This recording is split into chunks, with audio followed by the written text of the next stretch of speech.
네, 여러분 안녕하십니까? 오늘은 오중복음의 첫 번째 단추라고 할 수 있는 이 중생의 복음에 대해서 좀 이야기하도록 하겠습니다. 중생의 의미는 어떤 것인가 여기에 집중적으로 좀 알아보도록 하겠습니다. 슬라이드를 보면서 진행하도록 하겠습니다. 오중복음은 통칭하면 십자가의 복음입니다.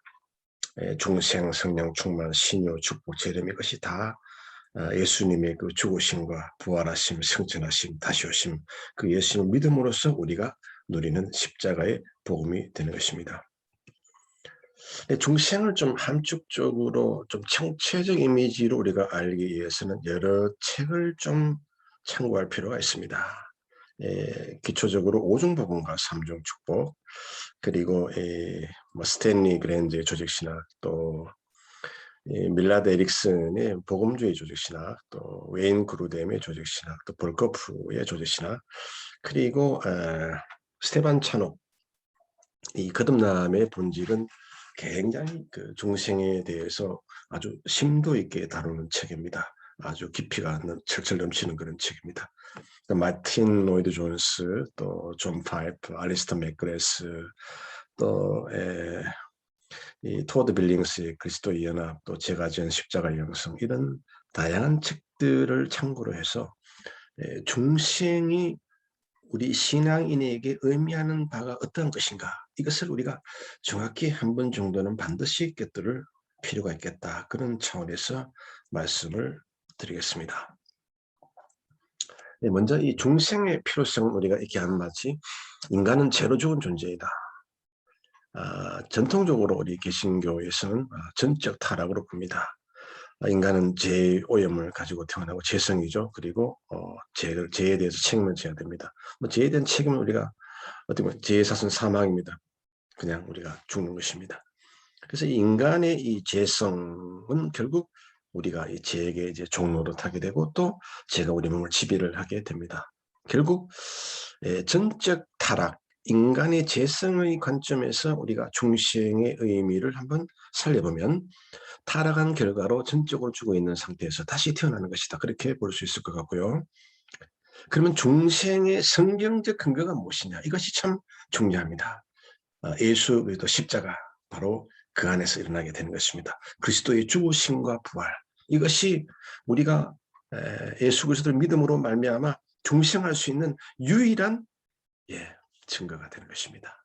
그리스도의 이 중생 사건 이것 때문에 우리는 예수를 믿음으로 말미암아 바로 우리는 중생을 얻게 되는 것입니다. 다시 말하면 예수 그리스도 안에서 거듭난 그런 사람이 되는 것입니다.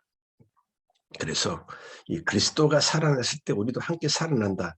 이것은 놀라운 우리에게 하나의 대명제가 되는 것입니다. 결국 이 중생의 의미는 어떤 것인가? 이것을 다른 말로 바꾸면 십자가의 의미와 가치, 그것이 우리 인간성을 회복을 시킨다. 그렇게 보면 참 좋을 것 같습니다. 그래서 성경적 중생이라고 하는 것은 성령으로 다시 나는 것이다. 다시 말하면 마음을 새롭게 하고 죄와 허물로 죽은 우리를 다시 십자가의 보혈의 능력으로 살아나는 것입니다. 그래서 그리스도 안에 있으면 누구든지 새로운 피조물이 되고 결국 중생이라고 하는 것은 개인의 삶이 초자연적으로 변화되는 능력을 말하는 것입니다. 그래서 이 중생은요, 제가 볼 때는 삶의 혁명이자 삶의 신비인 것입니다. 참 놀라운 것입니다. 예수 믿는다고 해서 뭐 보이는 게 있습니까? 듣기는 게 있습니까? 만져지는 게 있습니까? 냄새 나는 게 있습니까? 없습니다. 그런데도 우리의 생각과 마음을 땅을 바라보는 삶이 아니라 하늘을 바라보는 삶을 만들어주는 것입니다. 그것이 바로 영적인 신비인 것입니다. 이 오중복음 삼중축복을 보면 조영기 목사님의 그 중생의 이미지를 아주 간략하게 이렇게 서술을 하고 있습니다. 예수님을 구원의 주로 믿고 고백함으로써 하나님의 자녀가 되는 것이다. 한마디로 영혼육의 변화가 됩니다. 그래서 성령으로 거듭난다고 하는 것은 성령님이 우리 속에 들어와 다시 말하면 내재하시는 성령님, 그 예수님이 우리 인생의 주인이 되신다. 그런 의미를 가지고 있고요. 네, 영산의 거듭남의 이 세 영역을 주로 다루고 있습니다. 영적인 구속, 너 영혼이 잘된 같이, 또 생활의 축복, 범사에 잘되며, 그리고 전인적 치료, 강건하기를 바라노라. 영사는 이 중생의 의미를 굉장히 그 총체적인 개념에서 전인적인 관점에서 다루고 있다는 사실을 기억할 필요가 있습니다. 그래서 영적인 구속이 이루어지면 생활에 복이 들어오고 또 전인적인 치료가 일어나고 결국 파워 라이프, 우리는 활력 있는 인생이 된다. 이것이 또한 중생의 의미가 되겠습니다. 또 영산이 강조하는 구원의 3단계를 한번 또 간단하게 보면요. 칭의, 너 이제 죄 없음, 너 이제 어렵게 됐다. 우리가 예수님을 믿음으로 말미암아 십자가에서 돌아가신 예수님, 부활하신 예수님, 그 죽으심과 부활 속에 바로 칭의가 들어있고 거룩함이 들어있습니다. 그래서 예수님을 믿음으로 말미암아 우리는 이치적으로 성화를 이루게 됩니다. 다시 말하면 예수를 믿음으로 의롭게 되는, 이것은 신분상으로 얻는 직분이죠. 죄의 형벌에서 우리가 이제 구원을 받는 것이고요. 그 다음 이제 칭의를 받는다, 의롭게 된다. 그 신분을 얻었으면 이제 우리는 점진적으로 죄의 세력과 계속 싸우면서 성화를 이루게 됩니다. 한 걸음 한 걸음. 그래서 기독교 신자는 날마다 everyday, day by day 점진적 성화를 말씀과 믿음과 기도와 성령으로 이루게 됩니다. 완전한 성화는 언제 이루어지느냐? 그것을 우리는 영원하게 됩니다. 나중에 천국에 가서 이루어지게 되는 것입니다. 이렇게 칭의와 성화와 영화는 모든 우리 기독교 신자에게 공히 해당되는 것이고, 칭의를 시작으로 성화를 이루면서 결국은 나중에 영화로운 몸이 되는 것입니다. 다시 말하면 과거에는 우리가 죄인이었습니다. 그러나 이제 부활하신 예수님을 믿음으로 말미암아 이제 중생한 자, 거듭난 자가 되고 이제 내 삶의 자리에서 점진적으로 이제 성화를 이루어가는 그런 신분을 얻게 되고 결국 미래를 향하여 한 걸음 한 걸음 장차 완전한 성화를 위해서 이제 달려가게 됩니다. 자, 이것이 이제 영산이 강조하는 구원의 3단계입니다. 간단히 한번 알아본 것이고요. 자, 그러면 이제 스탠리 그랜저가 이야기하는 그 중생의 그 의원론적 의미를 먼저 한번 알아보도록 하겠습니다. 이 중생은 이 헬라어로 말이죠. 팔린게네시스라는 의미를 가지고 있습니다. 이것은 겟나오와 팔린의 합성어입니다. 겟나오는 낳다, 능동태죠. 태어나다, 수동태입니다. 이 하나님 관점에서 우리를 낳는 거니까 능동이 되고 우리 관점에서 우리가 태어나지는 것이니까 이제 수동태가 됩니다. 팔린, 다시 한번. 그래서 이 중생을 어원론적 중생의 의미를 한번 살려보면 다시 태어나다, 다시 한번 태어나다 그런 의미를 가지고 있습니다. 이 팔린게네시스는 성경 마태복음 19장 28절, 디도서 3장 5절 딱 두 번이 나옵니다. 새롭게 하신다, 새롭게 하신다, 새롭게 하심으로 그런 의미에서 쓰이고 있습니다. 자, 이것은 이제 의문적 중생 의미를 알아본 것이고요. 이제 신학적인 의미를 한번 알아보면 제가 한번 읽어보겠습니다. 중생이란 우리의 영적 출생을 말한다. 우리를 하나님의 자녀로서 하나님과 밀접한 관계 속으로 이끌어 가신다. 결국 하나님의 가족에 우리가 참여되는 것이고 하나님께서 그 성부, 성자, 성령 그 가족에 우리를 초대한 겁니다. 자, 그런 의미에서 신학적 의미는 바로 영적으로 다시 태어나는 것이다. 그렇게 보면 될 것 같습니다. 중생의 필요성은 거듭 말씀드렸지만 진실로 너에게 이르노니 사람이 거듭나지 아니하면 하나님의 나라를 볼 수 없느니라. 요한복음 3장 3절의 말씀입니다. 그래서 이 스탠리 그랜저가 이야기하는 중생이란 성령이 하나님에 대한 우리의 적대관계를 하나님의 교제로 변화시키기 위하여 그리스도의 구속의 사역을 우리에게 적용할 때 일어난다. 결국 아담과 하와가 죄가 들어옴으로 말미암아 하나님과 아담 사이의 관계가 끊어집니다. 그러나 이제 부활하신 예수 그리스도 믿음으로 말미암아 하나님과 우리 사이에 이제 화목한 관계가 이루어지는 것입니다. 그 결과 우리는 하나님과 교제를 나눌 수가 있고 결국 우리는 하나님의 사람이 되고 은혜의 사람이 되고 이제 그리스도 형상을 닮아갈 수 있는 모든 조건을 가지게 되는 것입니다. 그래서 이 중생이라고 하는 것은 성부의 뜻에 따라 성자의 사역에 의해서 가능해진 성령의 역사이다. 이게 참 중요한 얘기입니다. 결국 중생은 삼위일체적 중생이 되는 것입니다. 하나님께서 계획하시고 성령님께서 사역을 십자가 위에서 죽으시고 부활해 주시고, 그 다음 성령님은 성부가 하신 일 그리고 예수님이 하신 일, 이 두 개를 융합을 시켜서 2000년이 지난 오늘날 여러분과 저에게 그대로 적용시켜 주시는 분, 그런 차원에서 중생이라고 하는 것은 바로 삼위일체적 중생이다. 그렇게 알면 참 좋을 것 같습니다.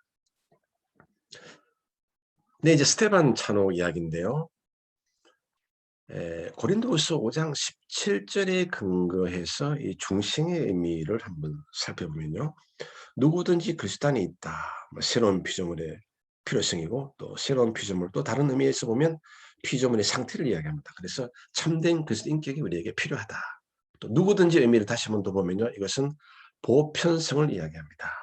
새로운 피조물이다. 거듭남의 유익성, 이전 것은 지나갔다. 이전 것은 소멸되었다. 제거되었다. 이제 새로운 자가 시작되는 것이죠. 옛자가 물러가고 새 자가 오는 것입니다. 결국 새 것이 되는데요. 이 새 것이 우리에게 유입된다는 것은 바로 내적 갱신을 이야기합니다. 이 6가지 의미를 찬찬히 잘 살려서 우리가 한두 줄로 우리가 설명을 해보면, 중생이라고 하는 것은 그리스도 안에 있는 모든 사람은 그 안에서 형성된 참되고 놀라운 변화로 새로운 피조물이 된다. 그런 의미를 가지고 있습니다. 이 스테반 차녹의 삶의 목적, 다시 말하면 거듭난 자와 자연인은 삶의 목적이 다르다. 맞습니다. 이 자연인은 내 자아가 중심이 됩니다. 인본주의적 삶이죠. 그러나 중생한 자는 예수 그리스도 중심의 삶을 삽니다. 오직 하나님만을 바라보게 됩니다. 이게 참 좋은 말 해냈습니다. 끝장을 보아야 할 것은 내 자아이고, 그러나 최종 목표로 삼아야 할 자아는 바로 그리스도시다. 여기 새로운 피조물이 가지는 본질에 대해서 이야기하고 있습니다. 참 스테반 차녹이 아주 깊게 고민한 흔적이 보이는 그런 명제들인데요. 새로운 피조물이 가지는 본질은 믿음과 사랑이다. 그러니까 아담과 하와가 이 에덴 동산에서 살 때 그들은 불신앙했고 자기 사랑을 했습니다. 다시 말하면 교만의 삶, 두려움의 삶을 살았습니다. 그러나 아담이 실패한 그것이 바로 우리가 예수 그리스도를 믿음으로 부활하시고 승천하신, 다시 오신 그 예수 믿음으로 말미암아 이제 불신앙이 믿음이 되고 자기 사랑이 하나님을 사랑하게 됩니다. 이것이 바로 중생의 아주 근본적인 본질이 되는 것입니다. 다시 말하면 우리가 십자가의 복음을 마음속에 품고 믿음으로 살 때 바로 중생의 본질이 일어나는데, 그것은 바로 불신앙이 아니라 믿음의 삶이요, 자기 사랑이 아니라 바로 하나님의 사랑이다. 이것이 참 거듭남의 본질에 있어서 아주 핵심 요소일 수가 있는 것입니다. 다음 슬라이드 볼까요? 네, 이 볼코프가 이 중생의 의미를 굉장히 함축적으로 요약 정리를 하고 있습니다. 한번 읽어볼까요? 새 생명의 원소가 인간에게 심겨지고 영혼의 지배적 성향이 거룩하게 되는 행위다. 여기 이제 중요한 것은 바로 새 생명이 우리 인간 속에 심어진다. 그리고 그 새 생명이 심겨진 사람은 다시 말하면 거룩한 삶을 살려고 하는 그 성향이 결국 가지게 된다. 이것을 조금 영어의 의미를 살려서 보면요, 좀 더 우리가 쉽게 이해가 됩니다. 리제너레이션, 중생이란 act of God, 하나님의 행동입니다.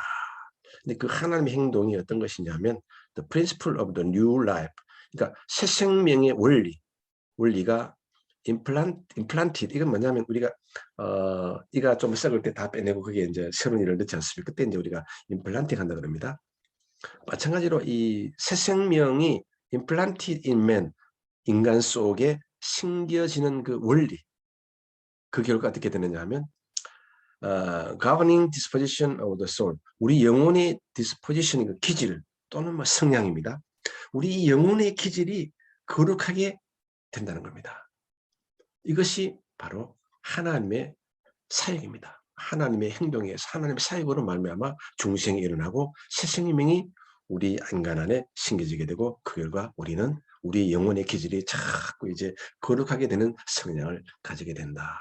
굉장히 함축적이고 이 발코프는 특히 성량 원리를, 다시 말하면 이 중생의 원리에 성화의 원리까지 포함시키는 그런 중생의 의미로 정의를 하고 있습니다.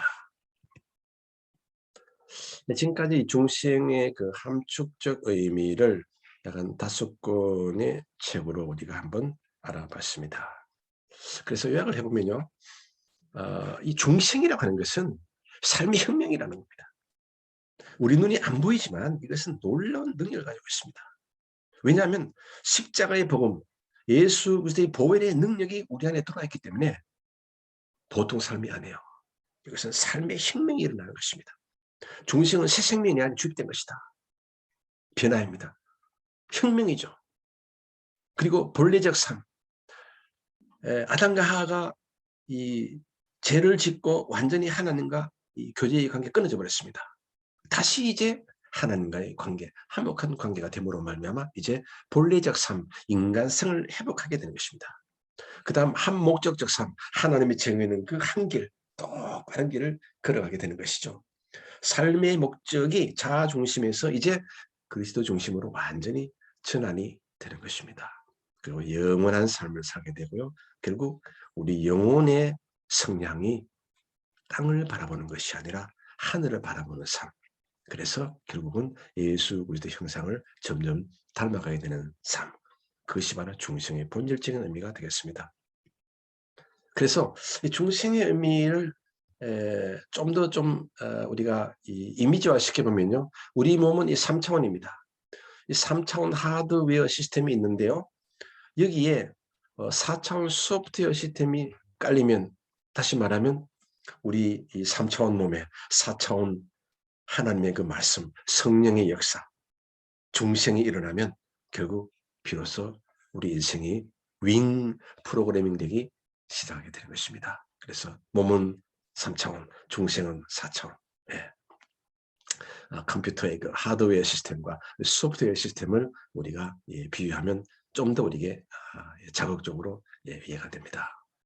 그래서 중생을 하면 결국 복음 중심의 삶, 목표 중심의 삶, 동기부여 중심의 삶을 내고 열정을 가지는 삶, 가치를 추구하는 삶, 하나님 뜻을 이루는 삶, 하늘의 나라를 바라보는 삶, 이런 아주 총체적 삶이 완전히 일대 삶의 변혁 내지는 혁명이 일어나게 되는 것입니다. 그런 차원에서 중생은 굉장히 우리 신앙인에게 중요하다.